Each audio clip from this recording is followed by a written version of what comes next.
আজকে আমি দু রকমের আইসক্রিম বানাবো, তাই ভাবলাম তোমাদের সঙ্গে শেয়ার করি। তো আমি এখানে whip cream, Coca powder, vanilla essence, chocolate syrup, custard powder, চিনি আর মিল্ক নিয়ে নিয়েছি।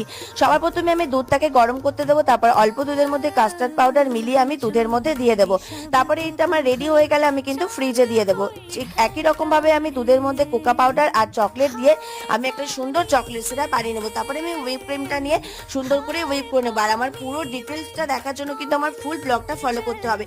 তো দেখতে পাচ্ছ আমার ক্রিমটা কতটা টাইট হয়ে গেছে। তারপরে কাস্টার্ডের মিল্ক আর ক্রিমটা নিয়ে আমি ভালো মতো মিশিয়ে নেব। তারপরে আমি দুটোকে আলাদা করে দেবো।